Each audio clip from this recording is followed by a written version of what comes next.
Hugo, ready for another great day? Let's go! So hi guys, welcome back to the Ride With Me videos. I don't do a video like this for some time now, and I decided to do today because a lot of stuff has been happening, and that's why I decided to make this one and just chat a little bit with you guys while I drive my XPeng G6. And today I decided to talk a little bit about this first year of the channel, first year of my XPeng G6, but also on the VLA topic and discussion, the chips and the quality of the XPeng. Let's talk a little bit about first year. So yeah, I am making the first year with my XPeng G6, first year of the YouTube experiment, YouTube creation. And this has been a roller coaster of emotions. I have made already a video about that, but it's real, guys. I am still very happy with my car. I do love to drive it. So second topic, just to be very brief, I did the maintenance of the 40K and it went better than the first one, okay? There is still for me a question here of if we should do it or not, okay? Because again, nothing was detected, everything was okay. A couple of things done, the air filter changed, the fluid for the brakes also changed. So I really don't know if all those things should be made in this time frame, if it is really needed to do or not. So I do believe that, again, as I mentioned already many times, and many people that are coming from Teslas or analyzing Teslas always say that Tesla doesn't have maintenance. Yeah, I know that. And I knew that when I got my XPeng G6, but in reality, you may call me stupid or whatever, but I do prefer to have preventive maintenance in my cars. It was part of my TCO, so it's not a big deal on that, unless they start charging a lot of money. But anyway, guys, I paid 400 euros for these two maintenances. Nothing was detected, in fact, so all good. But in terms of experience that I had with the service, it was much better than the first one, despite nothing was done. But this time they explained what they were going to do. They were much more aware of the XPeng, but at least more months has gone, and probably even the guys on the other maintenance store did already know and have more experience now, so probably the experience would be different. So I'm not trying to say that the one that I use now, it's better than the first one. So again, everything went well. It was just a morning that I spent without the car. The costs I already mentioned, and all good. So now let's talk a little bit about the hot topic. And the hot topic is about, again, XPeng in the recent, in the beginning of the month, this month, made another public and official communication to the global markets about the evolution of the VLA 2.0. They released a lot of videos about the quality of that. If you want, I can make a video out of that so that you know what is being made on the Chinese market. So let me know in the comments if you want to have access to all of that. I was watching it since very early in the morning, at least for me, Portuguese, but unfortunately there was no big news for European users and owners. So no clarification on the situation for the self-driving. Well, in fact, they did mention that by 2027, it is then expected that VLA 2.0 will arrive to overseas markets, so to Europe. What I got from that is that now, in this month, it will be released for the Chinese market to the cars that have that possibility. And as there are still plans to deliver new models in the overseas markets, and I believe that some of them, at least, for instance, P7 Plus, have the capability to have Touring chips inside, so it will be the first cars arriving to Europe with the Touring chip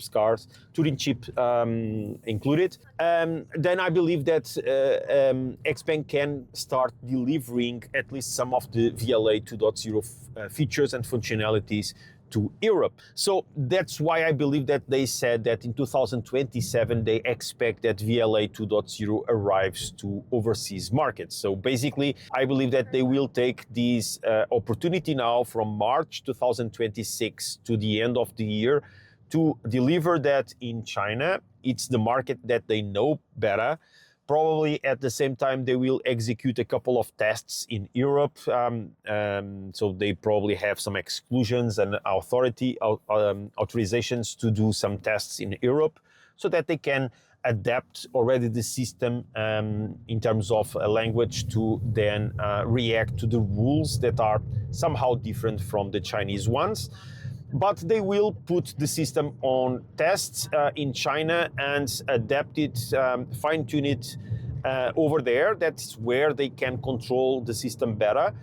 And then only in 2027, also with already some equipped cars, with tuning equipped cars, they can then start delivering it to Europe. So when they say that the VLA 2.0 will arrive to Europe, against some of other influencers and YouTube creators and whatever you want to call it, I didn't understood that the existing Orinex customers would get VLA 2.0, okay?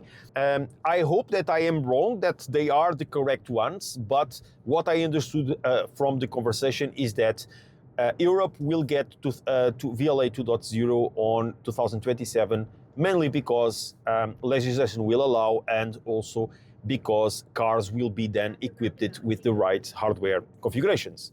This is my opinion on that. If you have a different one, let me know in the comments if you got the information in a different way.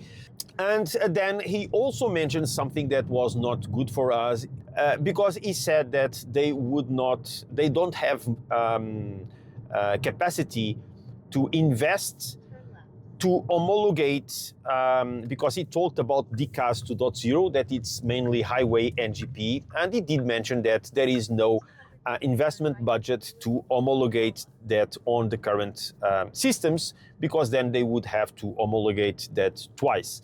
Even though that there is no official communication about these, I believe that it was clear, and for me guys, and this doesn't mean that I will stop fighting to have more, but for me this discussion is closed. So I will not create any more false expectations around self-driving technology on the XPeng current configurations. Okay, so I just expect that ACC, LCC, ALC, and all of these things that we currently already have in our cars may be better in the future with updates, bug fixing and fine-tuning, but I will not expect to have better functionality or higher functionalities in the current Orinex configuration. So, but this is the way that I will handle these things so that I can stop thinking about that and move on to other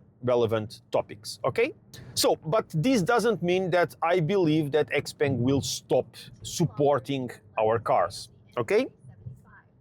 I did talk during the last months and weeks, I did talk with a lot of people inside XPeng, and most of them cannot disclose information. Also, most of them, persons that I talked with, do not have access to roadmaps or even the information when something will be, in fact, delivered to us or not, okay?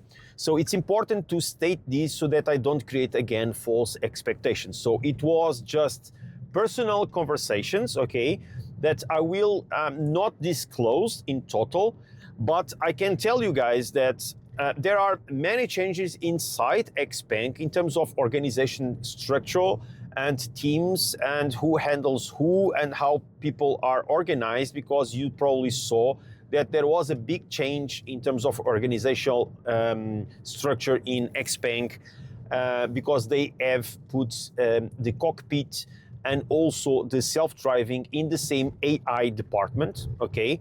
Before it was separated, but now it is under the same department.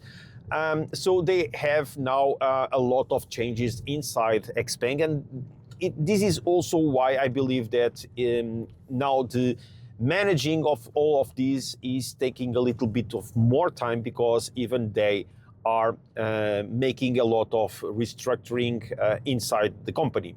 The persons that I was able to talk a little bit about this and express my frustration about a lack of communication, about lack of OTAs and functionalities. He just told me that there is no dismantling of teams, so they have still teams working in Orinex configurations, bug fixing, fine-tuning, and even considering new things for our cars. But of course, he doesn't know what will be at the end the result of that, because, as he explained, sometimes they have an idea, they developed part of that idea with a concept, then it will become then a part of software, but then at the end it may be blocked or replaced by something else, or even they decide by some way that it will not be feasible to deploy that to customers. What he was able to tell me is that there are many things, and if you belong to, for instance, the Discord channel, you know that there was a survey that was released. I got the invitation to answer to that survey directly, and at that time, because I thought it was somehow a good news, because the survey is about AI assistant, okay? So they are analyzing how an AI assistant that could be deployed to our cars. Again, there is no certainty that this will happen, but if it is going to happen, they want to know how we would like as users to have the assistant to reply to us. So basically it was questions like, if you ask about the weather, do you prefer just a direct answer like weather is 19 or 20 degrees Celsius today in the afternoon? Or if you want a more casual conversation like, hey man, today it's going to be sunny and a lot of good weather, so please remember to bring your beach towel and stuff like that. Okay, so the idea is to define how the assistant will reply to us when it is when there is an interaction between persons. Another thing was, for instance, if you want the assistant to be always listening. So imagine that you are with a person inside the car and you are discussing the stock market with the passenger, and you say something that I don't know if XPeng shares will be increasing in the next months, because I don't know when they are going to present the results. And assistant could then interact immediately with you guys without even being asked for, and just say, hi guys, I know when the results will be presented. It will be on day X, and that's it. So these were the type of questions that they asked me to answer on that survey. I asked them if they wanted me to make a video of that survey so that more people, all people that are now watching, for instance, this video, could reply to that survey. But they told me that the idea was just to have a couple of answers, because they then have more things advanced in the future to interact with the final users. But at that moment, they wanted only a couple of answers. So I didn't do the video, but at the end, the survey was disclosed on our Discord channel. You know, the Discord channel that belongs to the user committee, European User Committee. It is there, so if you belong to that Discord channel, you can go to the surveys part and answer to that survey, okay? There is no clear indication that we will get an AI agent inside the car, but they are somehow looking at that, okay? Clear? Good. But the good news is that I believe that they are still working on our cars. I believe that we will continue to have support and OTAs in the next months and years to support our cars and to facilitate the improvement of it. Again, I believe that this 5.8.7 is still be during March. Most of the March at least will be in tests, okay? They are taking their time to check everything. For someone that already is expecting for an OTA since end of August, I can in fact wait a couple of more weeks if the next OTA would fix all the backlog problems that we had, and mainly the ones that were introduced in terms of bugs on the facelift cars. So let's see what happens. I do hope that this 5.8.7 can fix most of these backlog bugs that we had. I will do a different video to talk with you guys about the main question that many people are making me and telling on the comments that they are with doubts if they should invest or not in buying a car right now, knowing that Turing chips are not coming. I will do a separate video on that, probably in one of these trips. Still today, I will record that. I will give you my perspective and my idea of what I would do if and what I feel about that, considering that my car will not be evolved. Thank you very much again for being with me on this ride. Let me give you just information on how the drive is so that you have the idea of, again, the consumption of this car. So since start, let me just put this big, 24.1 kilometers here, and you see here 14.3 kilowatt hour per 100 kilometers on these 24 kilometers. Okay, so I do believe that this is a very good number, especially because I was talking with you guys and I didn't even know if I was inside the speed limits or not. I was just talking and driving.